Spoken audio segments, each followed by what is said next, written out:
PR ഇല്ലാണ്ട് ജയിക്കാൻ പറ്റില്ല എന്നല്ല, നിങ്ങളവിടെ കളിച്ചാൽ ജയിക്കും. PR ഉണ്ടെങ്കിൽ ജയിക്കുന്നു എന്നല്ല, PR ഇല്ലെങ്കിൽ നിങ്ങൾ നേരത്തെ പുറത്തു വരും. അതന്നല്ലേ ജയിക്കില്ല എന്ന് പറയുന്നത്. അതാ പറഞ്ഞ PR ഇല്ലെങ്കിൽ നിങ്ങൾ നേരത്തെ വരും പുറത്ത്. PR ഉണ്ടെങ്കിൽ നിങ്ങൾ വെച്ചാൽ നിങ്ങൾ ഒരു എക്സാമ്പിൾ പറഞ്ഞിട്ടുണ്ടെങ്കിൽ നിങ്ങൾ കാണുന്ന ടെലികാസ്റ്റ് ചെയ്യുന്ന സാധനം നിങ്ങൾ കാണുന്നത് ഈ 24 hours കാണുന്ന സാധനങ്ങൾ നിങ്ങൾ ഈ കുറച്ച് കട്ട് ചെയ്തിട്ട് 1 മണിക്കൂർ നിങ്ങൾ കാണിക്കുന്നത്. ബാക്കിയുള്ള സാധനം, അത് ബാക്കിയുള്ള നല്ല കാര്യങ്ങളോ ചീത്ത കാര്യങ്ങളോ എടുത്തിടണമെന്നുണ്ടെങ്കിൽ ഇവിടെ PR വേണം. നിങ്ങൾ അറിയണ്ടോ? ലാസ്റ്റ് സമയത്ത് ഞാൻ കളിച്ചേക്കണ ഒരു 3 ആഴ്ചയോളം എന്റെ കണ്ടന്റ് ഒന്നും ഒരിക്കലും മെയിൻ ചാനലിൽ വന്നിട്ടുണ്ടായിരുന്നില്ല അല്ലേ? ശരിയല്ലേ? നിങ്ങൾക്ക് ഓർമ്മയില്ലേ? അപ്പൊ അത് നിങ്ങളെ അറിയിക്കണമെന്നുണ്ടെങ്കിൽ അതിനകത്ത് എടുത്തിടണം. പക്ഷെ എന്നെ സംബന്ധിച്ച് PR എന്ന് പറയുന്നത് ഒരു അധർമ്മമാണ്. ഇങ്ങനെ നേരത്തെ പറഞ്ഞ പോലെ നമ്മുടെ സ്വന്തം സോഷ്യൽ മീഡിയ കൊണ്ട് വെളിയിലുള്ള ഏജൻസികൾക്ക് പൈസ കൊടുത്തിട്ട് അവർ നമ്മളെ പ്രൊമോട്ട് ചെയ്ത് ചെയ്യിപ്പിക്കാൻ വേണ്ടി ലക്ഷങ്ങൾ ചെലവാക്കിയിട്ട് ചില ആർട്ടിസ്റ്റുകൾ ഈ ബിഗ് ബോസ് ഷോയ്ക്ക് അകത്തേക്ക് പോകുമ്പോൾ ചെയ്യാതെ വരുന്ന ആർട്ടിസ്റ്റുകളോട് ചെയ്യുന്ന ഇതൊന്നും ചെയ്യാതെ വരുന്ന ആർട്ടിസ്റ്റുകളോട് ചെയ്യുന്ന നീതികേടാണ്. ആ മത്സരാർത്ഥികളോട് ചെയ്യുന്ന നീതികേടാണ്. ലാലേട്ട അഭിനയിച്ചിട്ടാണ് ഇതുവരെ എത്തിയിട്ടില്ല എന്നാണ് ഞാൻ വിശ്വസിക്കുന്നത്. ലാലേട്ടൻ അഭിനയിക്കാണ്ട് എത്തിയിട്ടില്ല. പക്ഷെ ആളുടെ PR ലാലേട്ടന് അഭിനയിക്കാനേ അറിയൂ. മനസ്സിലായ? ലാലേട്ടന് അഭിനയിക്കാനേ അറിയൂ. അത് കറക്റ്റ് നീ പറഞ്ഞേ. പക്ഷെ ലാലേട്ടന്റെ കാര്യങ്ങള്, അതായത് ഓരോ ഇതായിട്ട് ലാലേട്ടന്റെ എന്താ പറയാ ആന്റിബയോട്ടിന്റെ കീഴിൽ നിന്നിട്ടാണ് പ്രൊമോഷൻസ് പോയിക്കണത്. ആ പ്രൊമോഷൻസ് പോയിക്കണത് എന്താ പറഞ്ഞാൽ എല്ലാവർക്കും, മമ്മൂട്ടിയായാലും മോഹൻലാലായാലും ആരായാലും സുരേഷ് ഗോപിയായാലും എല്ലാവർക്കും PR ഉണ്ട് ഇല്ലേ? സിനിമയ്ക്കും സീരിയലിനോ മറ്റൊക്കെ പ്രൊമോഷനും PR വർക്ക് എന്ന് പറഞ്ഞാൽ പ്രൊമോഷൻ വർക്ക് വേണം. പക്ഷെ ഇതുപോലെയുള്ള 50 ലക്ഷത്തിന്റെ മത്സരങ്ങൾക്ക് അതിനകത്ത് ചില ആൾക്കാർ പ്രൊമോഷൻ വർക്കുമായിട്ട് വെളിയിൽ പേ ചെയ്ത് കുറെ ഏജൻസി ആൾക്കാരെ ഏൽപ്പിച്ചിട്ട് പോയും മറ്റു കുറെ പേർ ഒന്നും ചെയ്യാതെ ആത്മാർത്ഥമായിട്ട് കളിക്കാൻ വരുമ്പോൾ ഈ ആത്മാർത്ഥമായിട്ട് PR ഏജൻസി ഇല്ലാതെ വന്ന ആ വ്യക്തികൾ അന്യായമായി പുറത്തായി പോകുന്നത് ഒരു അധർമ്മം തന്നെയാണ്. അവരോട് നീതി പുലർത്തണം. അതുകൊണ്ട് PR വർക്കുകൾ ഏജൻസിക്ക് ഏൽപ്പിച്ചിട്ട് അല്ലെങ്കിൽ അങ്ങനെ കളിക്കാൻ വരുന്നവരെ ഒന്നുകിൽ ഡിസ്ക്വാളിഫൈ ചെയ്യണം, അല്ലെങ്കിൽ അതിനുള്ള നടപടി എന്തെങ്കിലും ബിഗ് ബോസ് അധികാരിയുടെ കയ്യിൽ നിന്ന് അവർക്ക് ഈസി ആയിട്ട് മനസ്സിലാക്കാന്നുള്ളതേ ഉള്ളൂ. അല്ലാതെ ജനങ്ങൾ PR ആയിക്കോട്ടെ, അതിൽ കുഴപ്പമില്ല. പക്ഷെ ഇനി ചുമ്മാ കുറെ പേര് ഇങ്ങനെ ഏജൻസി കൊടുത്തിട്ട് വരുന്നു, അത് തെറ്റാണ്. ഒരിക്കലും അത് പാടില്ല. അറിയില്ലേ? ബേസിക്കലി അതായത് അതിന് വരെ PR ഉണ്ട്. പ്രൊമോഷൻ വേണം. മരിച്ചു കിടക്കുന്ന ആള് അത് ഇവന്റ് നടത്താൻ പറ്റുന്ന ആൾക്കാരെ ഞങ്ങള്. മനസ്സിലായോ? ജിൻഡോ പറയുന്നതിനോട് എനിക്ക് യോജിക്കാൻ പറ്റത്തില്ല. ജിൻഡോയുടെ വ്യൂ പറയുന്നു. എന്നെ സംബന്ധിച്ച് 50 ലക്ഷം മത്സരമുള്ള നമ്മുടെ ഒളിമ്പിക്സ്, ഞാൻ ഒന്ന് ചോദിക്കട്ടെ, ഒളിമ്പിക്സിന് ഓടാൻ പോയപ്പോഴത്തേക്ക് ബെൻ ജോൺസൺ, നിങ്ങൾക്ക് അറിയാം, 2-3 കുറെ വർഷങ്ങൾക്ക് മുമ്പ് കാൾ ലൂയിസും ബെൻ ജോൺസണും കൂടെ ഓട്ട മത്സരം 100 മീറ്റേഴ്സ് വന്നപ്പോൾ ബെൻ ജോൺസൺ ആയിരുന്നു അന്ന് ഒളിമ്പിക് ഗോൾഡ് നേടിയത്. പക്ഷെ പിന്നെ അദ്ദേഹത്തിന്റെ മൂത്രം ടെസ്റ്റ് ചെയ്തപ്പോൾ ഉത്തേജക മരുന്ന് കുത്തിവെച്ചതിന് ശേഷമാണ് അദ്ദേഹം ഓട്ട മത്സരത്തിന് പോയെന്ന് വന്നപ്പോൾ അദ്ദേഹത്തിന്റെ അവാർഡ് മാറ്റിയിട്ട് അത് കൊടുത്തത് കാൾ ലൂയിസിനായിരുന്നു. പോയി അന്വേഷിച്ച് നോക്കിയാൽ മതി. അപ്പൊ ഇന്റർനാഷണൽ അത്ലറ്റിക് ഫെഡറേഷൻ എല്ലാം ഉത്തേജക മരുന്ന് കുത്തിവെച്ചിട്ട് ഓടി ഫസ്റ്റ് വാങ്ങിക്കുന്ന പോലെയല്ലേ ഇവിടെ പാവപ്പെട്ട ആൾക്കാരായ പിള്ളേർ നേരിട്ട് കളിക്കാൻ കയറുമ്പോൾ കുറെ പാർട്ടികൾ പൈസ കൊടുത്ത് ഉത്തേജക മരുന്ന് കുത്തിവെക്കുന്ന പോലെ PR വർക്ക് ഉണ്ടാക്കിയിട്ട് ബിഗ് ബോസ് ഷോക്കകത്ത് കളിക്കാൻ പോകുന്നത് അക്ഷന്തവ്യമായ തെറ്റാണ്. അത് ഒരിക്കലും ചെയ്യാൻ പാടില്ലാത്തതാണ്. ഇവിടെ പുറത്തായ പലരും അത് അനുഭവിച്ചു. എന്താണ് ഇല്ല ഞാൻ അനീഷിനെയാണ് സപ്പോർട്ട് ചെയ്തത്. ഇതിനകത്ത് സ്റ്റാറ്റിക് ആയിട്ട് ഈ സീസണിൽ നിൽക്കാൻ പറ്റില്ല. ആദ്യം അനീഷിനെ സപ്പോർട്ട് ചെയ്തു. അത് കഴിഞ്ഞ് കുറെ ഇവന്റെ സീസണിൽ ഞാൻ ജിൻഡോയാണ് മാത്രമാണ് സപ്പോർട്ട് ചെയ്തിരുന്നത്. അഖിൽമാരാർ മാത്രമാണ്. കാരണം അവര് ലീഡ് ചെയ്ത് പോകുന്ന എനിക്ക് നന്നായിട്ട് അറിയാം. അവർ കണ്ടന്റുകൾ കൊടുക്കുന്നുണ്ട്. ഇവിടെ ഞാൻ ആദ്യം അനീഷിന്റെ കൂടെ നിന്നു. അത് കഴിഞ്ഞ് കുറെ കഴിഞ്ഞപ്പോൾ എനിക്ക് മനസ്സിലായി അത് കുറെ അനീതി ഉണ്ട് എന്ന് എനിക്ക് ബോധ്യപ്പെട്ടു.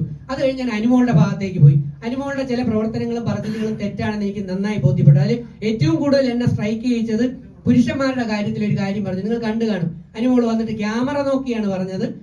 ബാത്റൂമിൽ ടോയ്ലറ്റിൽ പോയപ്പോഴത്തേക്ക് പുരുഷന്മാർ വന്നിട്ട് അവിടെ മൂത്രം ഒഴിച്ച് ഇങ്ങനെ പ്രത്യേക രീതിയിൽ വെച്ചേക്കുന്നു. എന്താ പുരുഷന്റെ മൂത്രവും സ്ത്രീയുടെ മൂത്രവും വ്യത്യസ്തമായി കണ്ടുപിടിക്കാനുള്ള ഉപകരണങ്ങൾ വല്ലതും കൊണ്ടാണോ അതിനകത്ത് കയറി പോകുന്നത്? ഇനി മൂത്രം മാത്രമല്ല, വേറെ എന്തൊക്കെ പുരുഷന്റെ അവിടെ ഉണ്ടായിരുന്നു എന്ന്. അപ്പൊ എന്താണ് അതിന്റെ അർത്ഥം? അവിടെയാണ് ഞാൻ പതുക്കെ അനുമോളിൽ നിന്ന് മാറി ഞാൻ വേറെ ആർട്ടിസ്റ്റുകളിലേക്ക് പോയത്. പിന്നെ അവസാനം ഷാനവാസ് നെവിൻ കൂടെ കിടന്നപ്പോൾ എന്തോ എന്ന് പറഞ്ഞ് അവനെ ഇൻസൾട്ട് ചെയ്യും, ഒരുപാട് പേര് അവനെ വ്യക്തിഹത്യ ചെയ്യുകയും ചെയ്യുന്നപ്പോഴാണ് അവൻ കിച്ചനകത്ത് വെച്ച് പാത്രം കഴിയുമ്പോൾ അവൻ ഇമോഷണലി അവൻ ആരുടെയും മുമ്പിൽ കരഞ്ഞ് ഓട്ട് പിടിച്ചിട്ടില്ല നെവിൻ. അവന്റെ ഇമോഷൻസ് പറഞ്ഞിട്ടില്ല, അവൻ കുട്ടിക്കാലത്ത് അനുഭവിച്ച പീഡനങ്ങളോ കഷ്ടപ്പാടുകളോ ഒന്നും പറഞ്ഞിട്ടില്ല. ഞാനും അവന് തമ്മിൽ കണ്ടിട്ട് പോലും ഇല്ല, എനിക്ക് അവനെ അറിഞ്ഞു പോലും കൂടാ. എനിക്ക് എതിർപ്പായിരുന്നു അവനോട്, കാരണം മുമ്പ് മറ്റേ അഭിഷേകിന്റെ കൂടെയുള്ള ഡാൻസ് ഒക്കെ കണ്ടപ്പോൾ എനിക്ക് ഭയങ്കരമായിട്ടുള്ള ഇറിറ്റേഷൻ ആയിരുന്നു. പക്ഷെ ഒരു റിയൽ മത്സരാർത്ഥി എന്നുള്ള നിലയിൽ ഒറ്റയ്ക്ക് കളിച്ചുകൊണ്ട് എല്ലാവരോടും കമ്പനി കൂടിക്കൊണ്ട്, അല്ലാതെ റോബോട്ട് പോലെ തെക്കും വടക്കും നടന്നുകൊണ്ട് അവിടെ നിന്ന് ചെന്നൈയിൽ നിന്ന് ഇറങ്ങി നടന്നു കഴിഞ്ഞാൽ കന്യാകുമാരിലെത്തി ബിഗ് ബോസ് ഷോ കഴിയുമ്പോഴത്തേക്ക് അങ്ങനെ നടക്കുന്ന വാർത്തകൾ വേണ്ടിയൊന്നും അല്ല ചെയ്തു. ഏതാ അല്ല, അതാണ് ബിഗ് ബോസ് ഷോയിൽ പോയാൽ എങ്ങനെ മാറ്റം വരണമെന്ന് ലാലേട്ടൻ പറഞ്ഞു പോകുമ്പോൾ കണ്ടായിരുന്നോ? അവിടെ എന്താണ്, നമ്മൾ ആത്മാവിനെ പ്യൂരിഫൈ ചെയ്യണം, വ്യക്തികൾക്ക് മാറ്റങ്ങൾ ഉണ്ടാകണം. പലപ്പോഴും നമുക്ക് ഡൈവോഴ്സോ അല്ലെങ്കിൽ മറ്റ് പ്രശ്നങ്ങളോ ഉണ്ടായി പോകുന്നത് നമ്മുടെ പാർട്ട്ണർ എന്ന് പറയുന്നത് നമ്മൾ മാറ്റം ഉണ്ടാകാത്തതുകൊണ്ടാണ്. ആ ഷോയിൽ വന്നാൽ ഞാൻ മാറൂല, അതുപോലെ പോകുള്ളൂ എന്ന് പറഞ്ഞാൽ പിന്നെ അതുകൊണ്ട് എന്തുണ്ട് ഗുണം? എല്ലാവരുടെയും സഹകരിക്കാനുള്ള മനസ്സ് വേണം. എല്ലാം കഴിഞ്ഞ് 4 പേര് 5 പേര് മാത്രമുള്ളപ്പോൾ അത് സഹകരിച്ചാൽ 18-20 പേരുള്ളപ്പോൾ സഹകരിച്ചിട്ടില്ല. സ്വഭാവം മാറണം, വ്യക്തി പ്യൂരിഫൈ ചെയ്യണം. ക്ലാസ് എടുത്ത് വിട്ടു പറഞ്ഞ കാര്യത്തിൽ ഒരു കാര്യം പറയാണ്ടിരിക്കുക.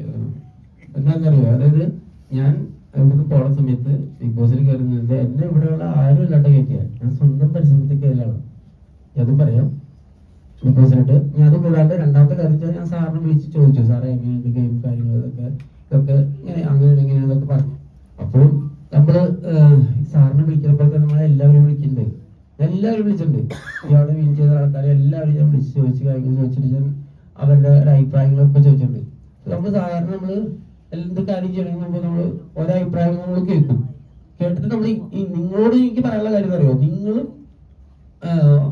ഒരു കാര്യം ചെയ്യണ്ടെങ്കിൽ ചിലപ്പോ നമ്മളെ ഏറ്റവും മൂത്ത് നിൽക്കുന്ന ഒരാളുടെ ആയിരിക്കും അഭിപ്രായം ചിലപ്പോൾ നമ്മൾ കേൾക്കുന്നത്.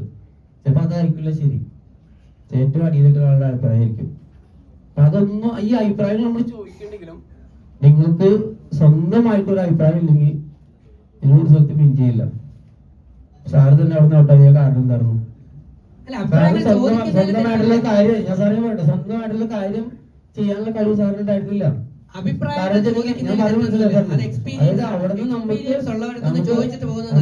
നമ്മൾക്ക് എക്സ്പീരിയൻസ് ചെയ്യാം, അതല്ല പറയാം. സാറ് അവിടെ നോട്ടാ കാരണം എന്താ, ആ കുട്ടിയുടെ മുളക് അരച്ചു തല്ലിടിക്കുന്നില്ല പറഞ്ഞത്. അപ്പൊ എന്ന് വെച്ചിട്ടുണ്ടെങ്കിൽ പിന്നെ അത് കാര്യം എന്ന് വെച്ചാൽ സാറ് അടുത്ത ഇന്റർവ്യൂവിൽ പറഞ്ഞ കാര്യം ഞാൻ പറഞ്ഞുതരാം. അതായത് ജിൻഡോ അവിടുന്ന് ഒരാളെ അടിച്ചിട്ടേ ഇറങ്ങി പോകുന്നു പറഞ്ഞു. അല്ല ജിൻഡോ, ഞാൻ മുള വരച്ചതെന്ന് പറയുന്നത് വെറുതെ ചെന്ന് വന്ന് മുള വരച്ചുകൊണ്ട് വന്നിട്ട് ഇങ്ങനെ കണ്ണത്തേക്കാണ് ചെയ്തത്. അത് എവിടെയാണ് അരച്ചത്? എവിടെയാണ് കണ്ണിൽ മുളക് തേച്ചത്? നീ പറ. ഞാൻ എവിടെ, ഏത് ടാസ്കിൽ, ഏത് ഗെയിമിലാണ് ഞാൻ മുളക് തേച്ചത്? പറ, ഏത് ഗെയിമിൽ? അതറിയില്ല.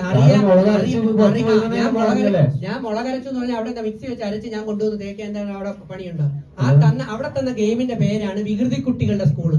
വികൃതി കുട്ടികളുടെ സ്കൂള് എന്ന് പറയുന്ന ഗെയിമിനകത്ത്, അല്ലാതെ ഇങ്ങനെ സംസാരിച്ചുകൊണ്ടിരിക്കുമ്പോ ചെവുക്കുറ്റി അടിച്ച് മൂക്ക് പൊട്ടിക്കുകയും പല്ലടിച്ച് തെറിപ്പിക്കുകയും ചെയ്തതല്ല, സംസാരിച്ചുകൊണ്ടിരുന്നപ്പോ പിടിച്ചു തള്ളുക ചെയ്തതല്ല, സംസാരിച്ചുകൊണ്ടിരുന്നപ്പോ വലിച്ചിടുക ചെയ്തതല്ല.